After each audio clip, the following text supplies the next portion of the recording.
sarana pindah atau harus aman, perhatikan resiko jatuh, siapkan SDM kompeten sesuai dengan kondisi pasien, handover menggunakan SBAR.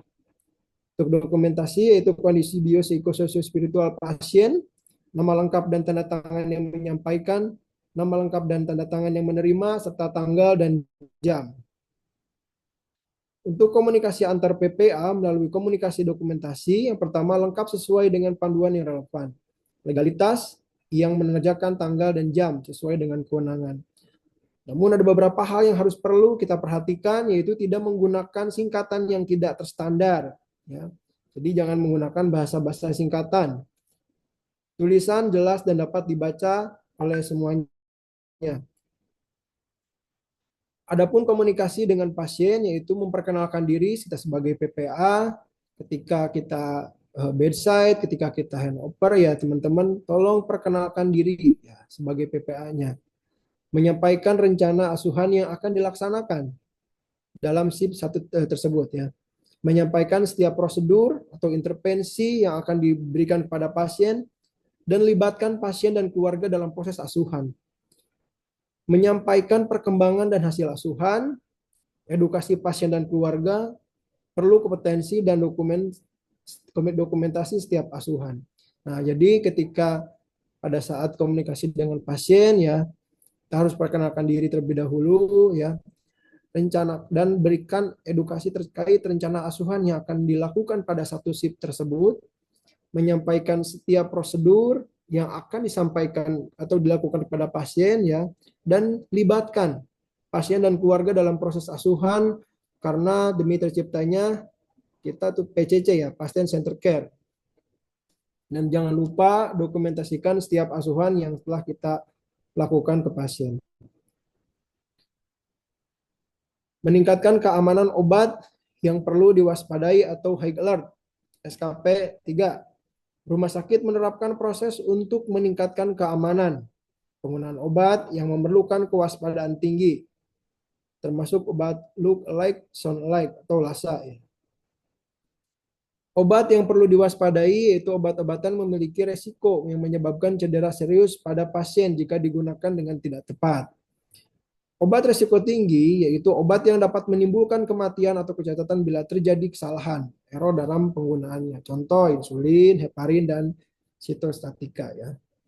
Nama obat, rupa, dan ucapan atau mirip norum ya, atau look like, sound like, atau LASA, elektrolit konsentrat, contoh kalium klorida dengan konsentrasi sama atau lebih dari 1 mg, natrium klorida dengan konsentrasi lebih dari 0,9, dan magnesium sulfat injeksi dengan konsentrasi sama atau lebih dari 50%. Elemen penilaian SKP 3, rumah sakit menetapkan daftar obat kewaspadaan tinggi atau high alert termasuk obat look alike, sound alike. Rumah sakit menerapkan pengolahan obat kewaspadaan tinggi atau high alert termasuk obat look alike, sound alike secara seragam di seluruh area rumah sakit untuk mengurangi risiko dan cedera. Rumah sakit mengevaluasi dan memperbaharui daftar obat high alert dan obat LASA yang sekurang-kurangnya 1 tahun sekali berdasarkan laporan insiden lokal, nasional, ataupun internasional. Ya. Ini ada high risk medicine ya. Contohnya ada antiinfektif, potasium, insulin, narkotik ya, kemoterapik, dan heparin.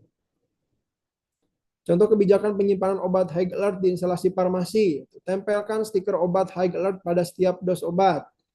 Beri stiker high alert pada setiap ampul obat high alert yang akan diserahkan kepada perawat.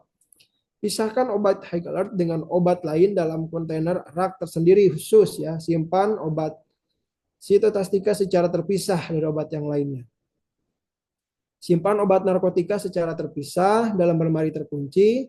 Double ya, setiap pengeluaran harus diketahui oleh penanggung jawab dan dicatat setiap ganti sip. Harus tercatat dalam buku serah terima lengkap dengan jumlahnya dan ditandatangani. Sebelum perawat memberikan obat high alert kepada perawat lain untuk memastikan tidak ada salah, lakukanlah double checking.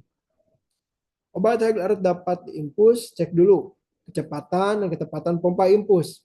tempel stiker, label, nama obat pada botol infus dan diisi dengan catatan sesuai dengan ketentuan. Nah, ini ada contoh obat look like, sound like ya, atau nama obat rupa mirip ya, hampir-hampir sama gitu ya. Jadi teman-teman di eh, teman-teman pelayanan ketika serah terima ya dengan farmasi, lakukanlah double checking terlebih dahulu apakah benar kandungan obatnya ya. Jangan kita juga harus memastikan tujuh benar obat.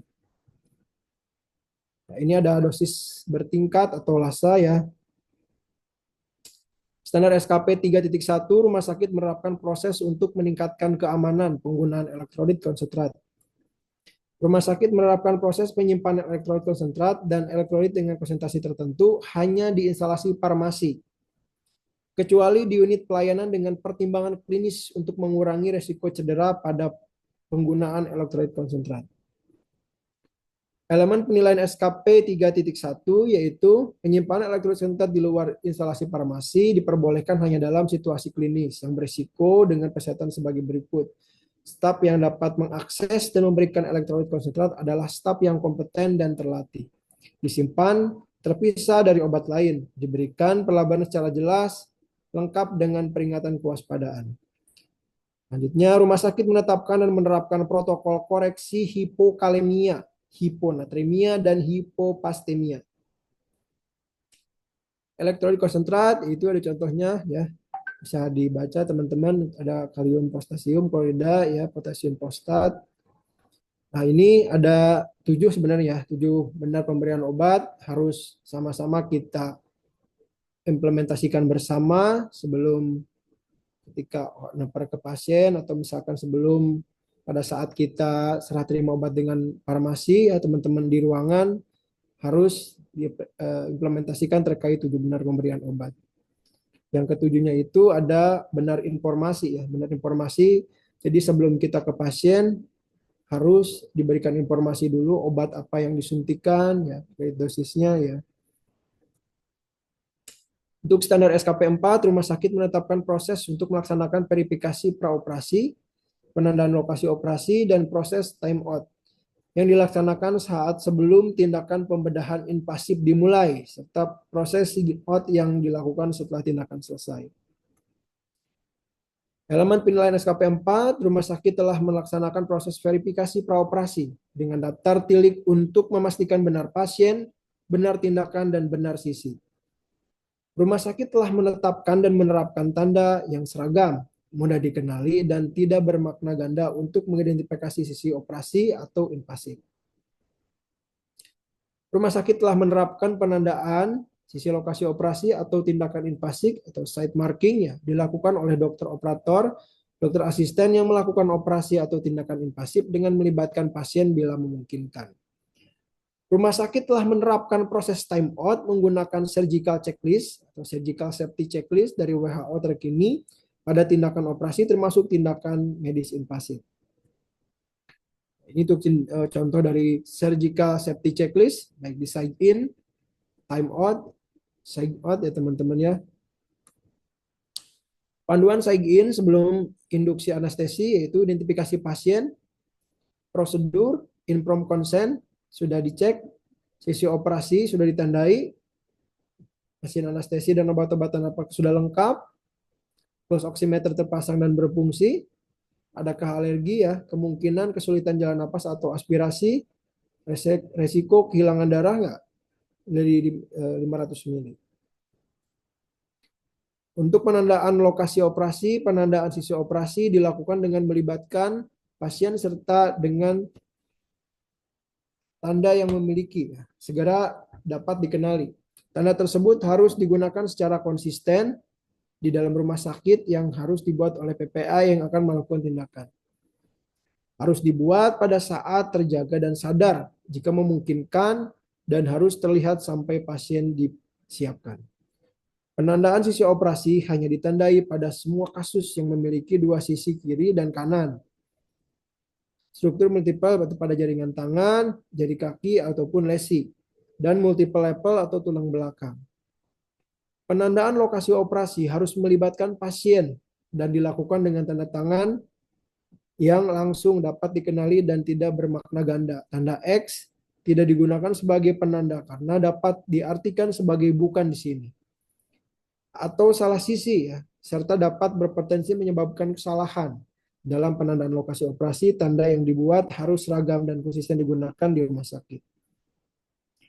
Dalam semua kasus yang melibatkan lateritas struktur ganda, jari tangan, jari kaki, dan lesi ataupun tingkat yang berlapis atau tulang belakang, lokasi operasi harus tetap ditandai.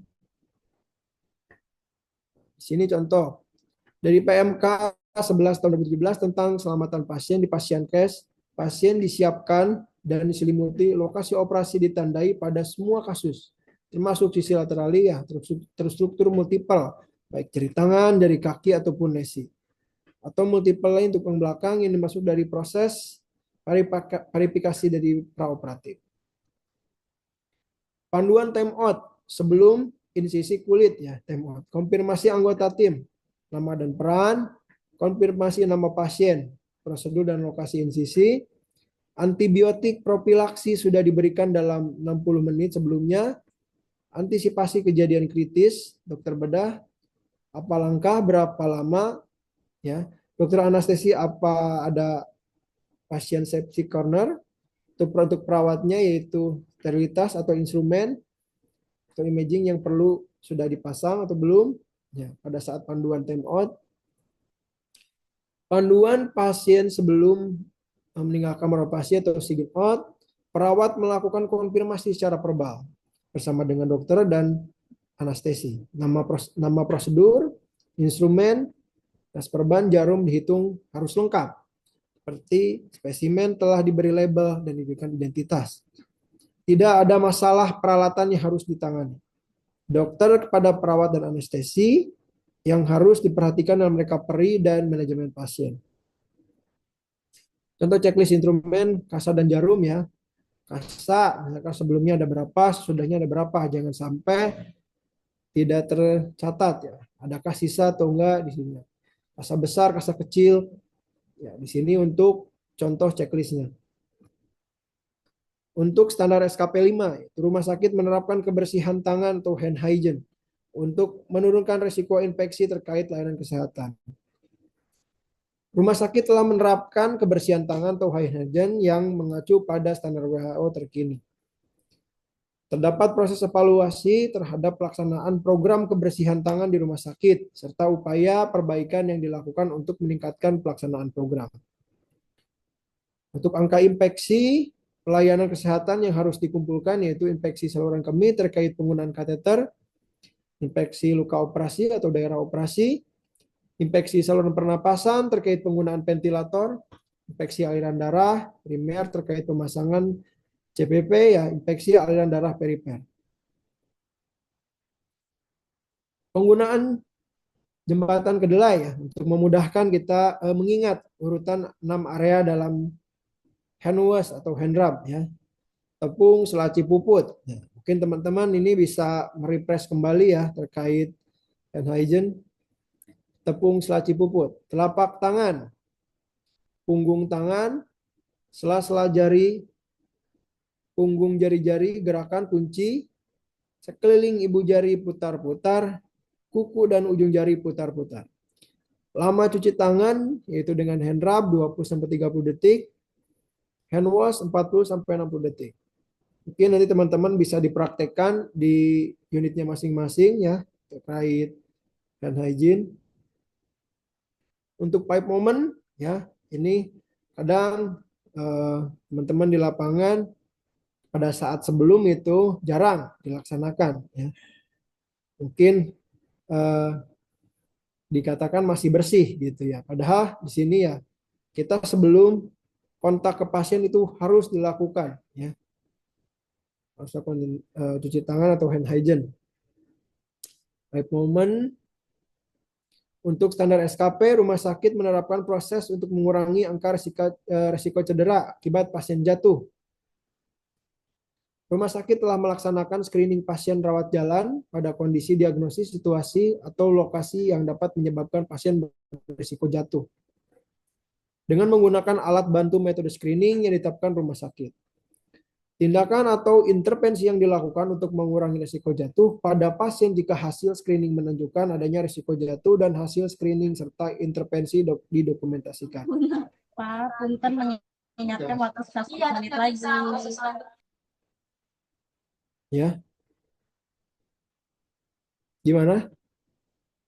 Punten Pak, waktu tinggal 10 menit lagi. Oke, ya sebentar lagi selesai. Screening resiko jatuh di rawat jalan meliputi ya kondisi pasien, misalnya pasien geriatri ya. Kedua, diagnosis misalnya pasien dengan diagnosis penyakit Parkinson. Situasi misalnya pasien yang mendapatkan sedasi atau pasien dengan riwayat tirah baring perawatan yang lama. Ya. Lokasi misalnya area yang berisiko pasien jatuh, yaitu di mana? Di tangga ya. Ruang dengan pegangan yang kurang. Unit pelayanan dengan peralatan paralel ya, breasting atau stres seperti unit rehabilitasi medis itu harus ada pegangan ya. Semua pasien yang mengunjungi lokasi tersebut akan dianggap risiko jatuh dan menerapkan langkah-langkah untuk mengurangi risiko jatuh. Yang berlaku untuk di semua pasien. Screening mandiri rawat jalan, memakai pertanyaan screening itu sederhana meliputi apakah Anda merasa tidak stabil ketika berdiri atau berjalan? Apakah Anda khawatir akan terjatuh? Apakah Anda pernah jatuh dalam setahun terakhir? Nah, untuk label pada saat dulu akreditasi mungkin menggunakan pita atau pin ya dulu ya sepakatnya ya dengan teman-teman rawat jalan ya. Mungkin bisa dijalankan lagi.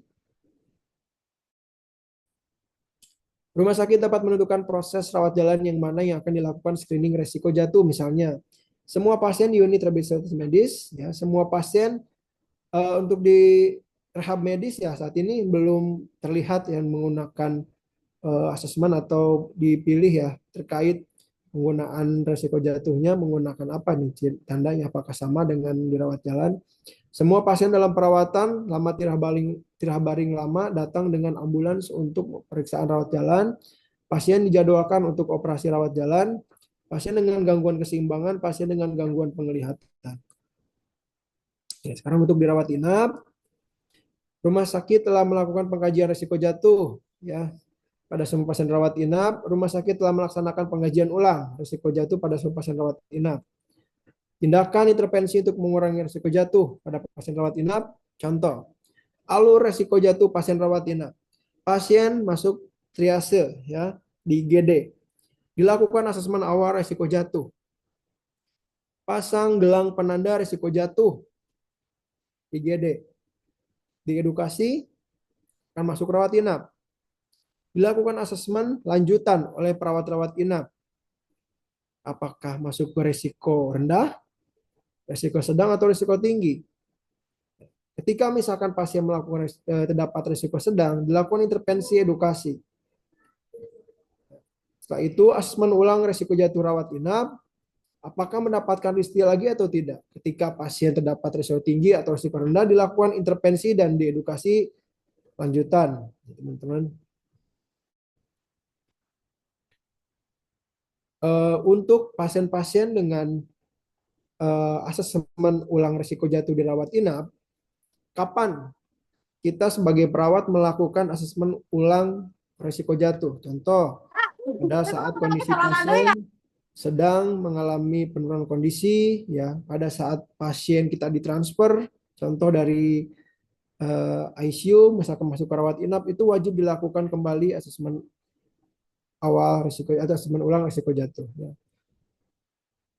Terus ketika misalkan penggunaan obat-obatan tertentu juga yang bisa mengakibatkan pasien risiko jatuh, wajib dilakukan asesmen ulang risiko jatuh. Nah, di sini berbagai asesmen risiko jatuh ya teman-teman. Bisa dilihat. Ada pediatrics, Pascal, anti-Dumpty ya. Untuk parameter untuk usianya yang sering teman-teman isi di IMR, mungkin ya bisa dilihat berapa skornya ketika hasil skor sudah menunjukkan risiko sedang, apa intervensi yang akan kita lakukan. Ini untuk Edmondson ya, Pediatrics Paris untuk asesmennya. Nah, ini untuk skor-skornya ya. Ketika resiko rendah, pastikan bel mudah dijangkau. roda di tempat tidur pada posisi terkunci, posisikan tempat tidur pada posisi terendah, pagar pengaman tempat tidur dinaikkan. Ketika pasien dengan resiko sedang, skor 6 sampai 13, lakukan langkah pencegahan untuk resiko rendah. Pasang gelang khusus ya. Ketika misalkan pasien dengan resiko rendah itu wajib dipasangkan gelang ya dan diberikan tanda ya atau tanda segitiga ya sebagai tanda risiko pasien jatuh. Tempelkan tanda risiko pasien jatuh, daftar nama pasien atau warna kuning ya. Beri tanda risiko pasien jatuh pada pintu kamar pasien. Ketika pasien risiko tinggi, lakukan semua langkah pencegahan untuk mencegah risiko baik rendah ataupun sedang. Kunjungi dan monitor pasien setiap 1 jam sekali. Tempelkan dan tempatkan pasien di kamar yang paling terdekat dengan nurse station sehingga memudahkan perawat untuk melakukan observasi dan pemantauan kepada pasien tersebut. Oke, teman-teman, mungkin sedikit review dari saya dan dari teman-teman tim SKP. Hanya sebatas mereview saja, mungkin nanti sama-sama kita belajar terkait SKP yang lebih lengkapnya ya. Mungkin dari saya sekian. Kembalikan lagi kepada moderator. Mohon maaf apabila ada kesalahan pada saat pemaparan materi ya. Sama-sama kita belajar bersama ya. Mudah-mudahan bisa menambah wawasan dan menjadi mengingat kembali untuk mengaplikasikan dan mengimplementasikan hasil tersebut di teman-teman di unit masing-masing. Ya, terima kasih. Kembalikan lagi kepada Ibu Moderator, persilakan. Oke, baik Pak. Untuk teman-teman, apakah ada yang ingin ditanyakan? Sepertinya tidak ada ya, sangat paham sekali. Aku mungkin sedang sibuk dengan aktivitas masing-masing ya. Nggak apa-apa, lanjut untuk ini ya, isi absensi, terus jangan lupa untuk mengisi post-test. Baik teman-teman, sudah 15.42 ya, berarti sebentar lagi kita selesai. Pak Diki nggak ada lagi ya tambahan ya? Cukup. Oke. Untuk Dokter Dedi juga sama dok, tidak ada tambahan lagi? Ya, moderator sudah gini kalau misalkan nanti ada yang mau ditanyakan bisa secara ini aja langsung atau japri. Tinggal Ya, kita baik. nanti meniti simulasinya aja, praktek di lapangannya nanti ya. Untuk tim Ya, PPI nanti kita bicarakan ya, Mbak Vita. ya baik dokter, terima kasih. Dan untuk teman-teman yang mungkin akun LMS-nya tidak bisa dibuka, boleh japri ya, nanti kita bisa bantu. Diingatkan kembali, jangan lupa post-testnya diisi. Dan saya Dian Nusfaina Hasmar, mohon undur diri, mohon maaf apabila ada salah kata, dan kita akhiri kegiatan kita hari ini dengan mengucap kata hamdalah. Alhamdulillah. Alhamdulillah. Amin. Semoga kegiatan kita hari ini bernilai ibadah di mata Allah Subhanahu wa taala dan saya akhiri billahi Ya Allah. Assalamualaikum warahmatullahi wabarakatuh. Silakan live ya. Waalaikumsalam warahmatullahi wabarakatuh. Terima kasih. Terima kasih semuanya. Waalaikumsalam warahmatullahi wabarakatuh. Izin keluar. Ya, terima kasih semuanya. Waalaikumsalam.